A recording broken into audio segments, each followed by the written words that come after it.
Kami sudah melalui banyak hal dalam kehidupan kami, dan sore hari ini Tuhan, kami merendahkan hati dan diri kami Tuhan di hadapan-Mu.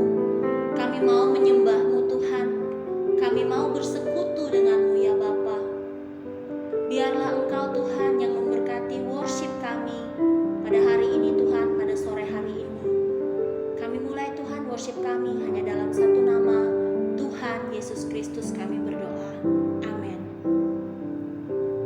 Sungguh ku cinta kediaman-Mu Tuhan, jiwaku rindu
Terpujilah nama Tuhan.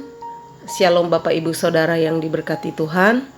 Dalam rangkaian puasa raya 40 hari ini, mari sama-sama kita akan merenungkan firman Tuhan mengenai manusia baru, reborn.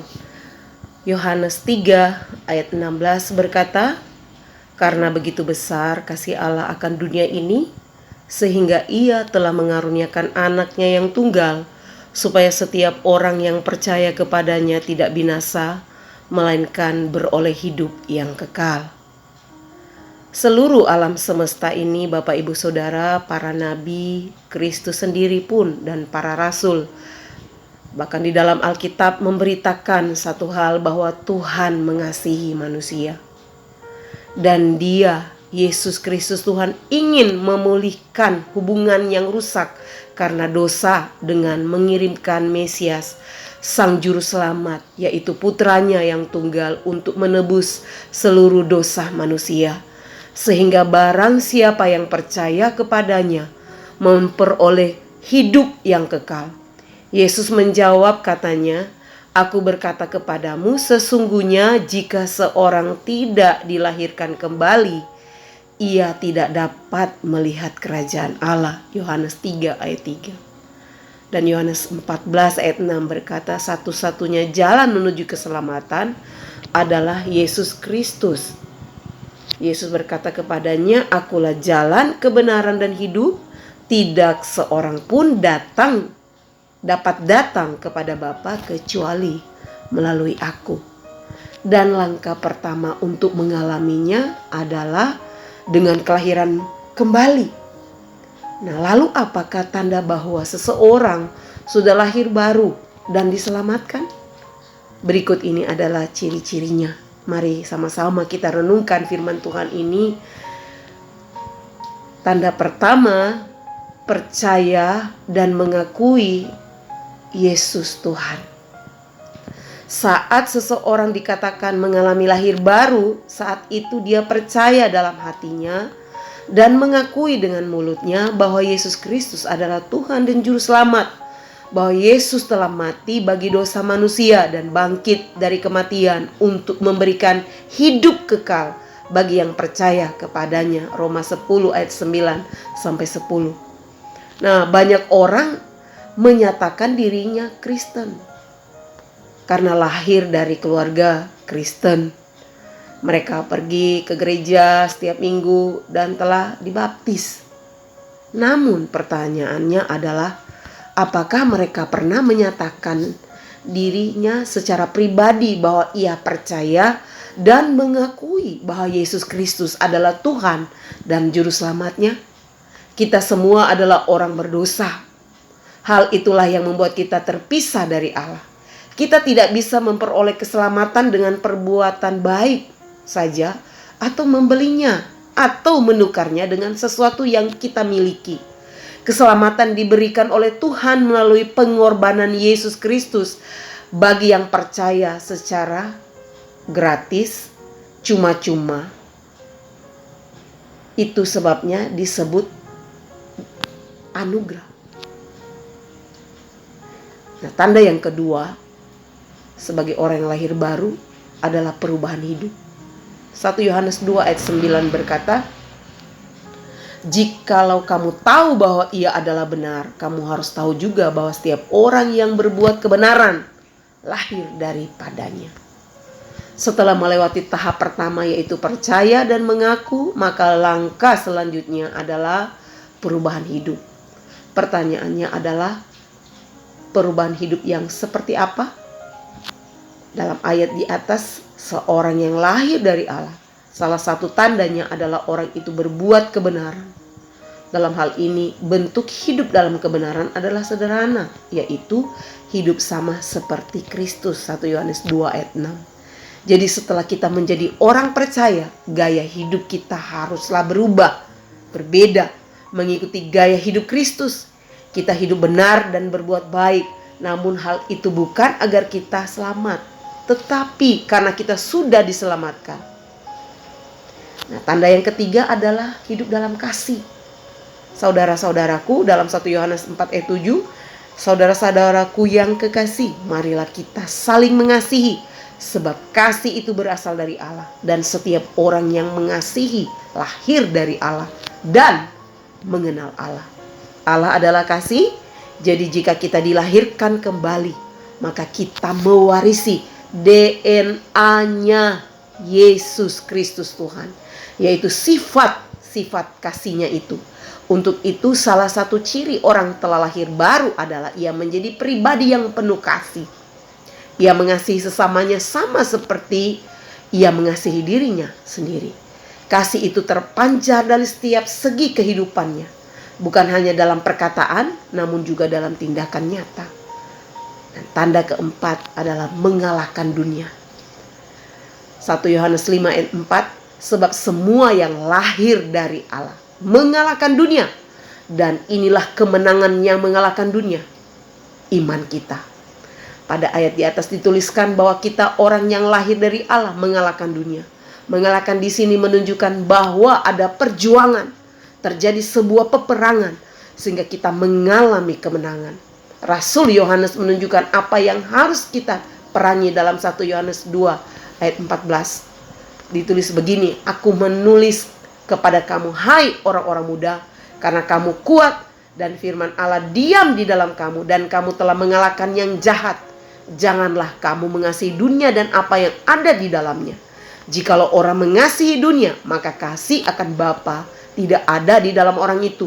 Sebab semua yang ada di dalam dunia, yaitu keinginan daging dan keinginan mata, serta keangkuhan hidup, bukanlah berasal dari Bapa, melainkan dari dunia.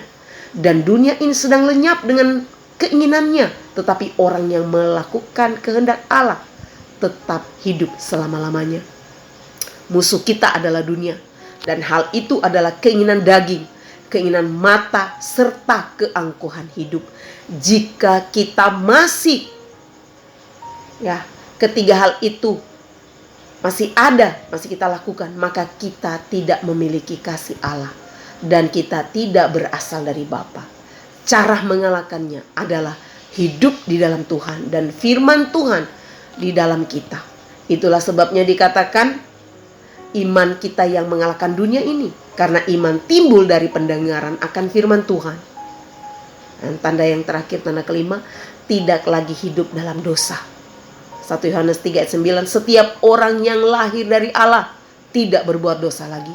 Sebab benih ilahi tetap ada di dalam dia, dan ia tidak dapat berbuat dosa karena ia lahir dari Allah.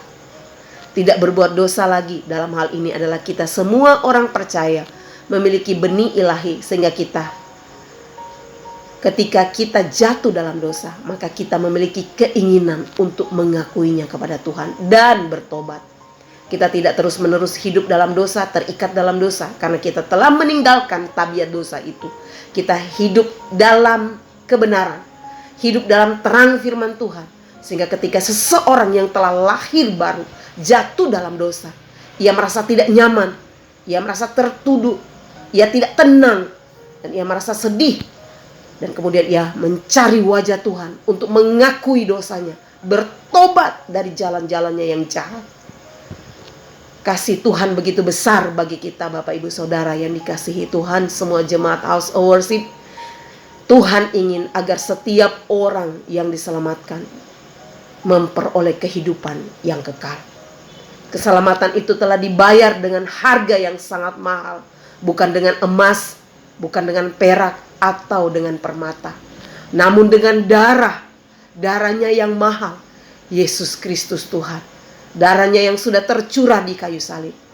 Dan hari ini, jika Anda belum mengalami kelahiran baru, mari ikuti. Saya akan tuntun saudara dengan doa dan sekaligus menutup renungan kita pada saat ini. Dalam nama Tuhan Yesus Kristus, mari sama-sama kita berdoa. Tuhan Yesus, aku menyadari bahwa aku seorang berdosa yang tidak bisa menyelamatkan diriku sendiri. Aku membutuhkan Engkau. Aku mengakui bahwa aku telah berdosa terhadap Engkau.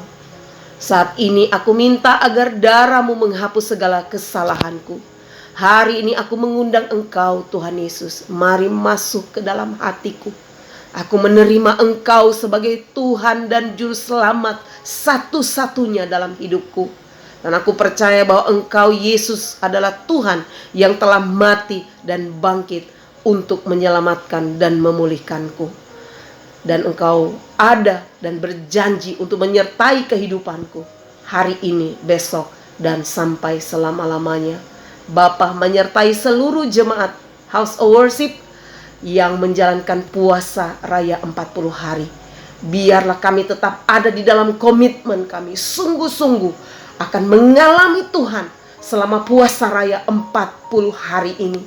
Tuhan, kami percaya Engkau Bapa yang Maha Kuasa, Bapa yang mengasihi kami, yang akan terus memberkati dan memberi jaminan bagi kami semua.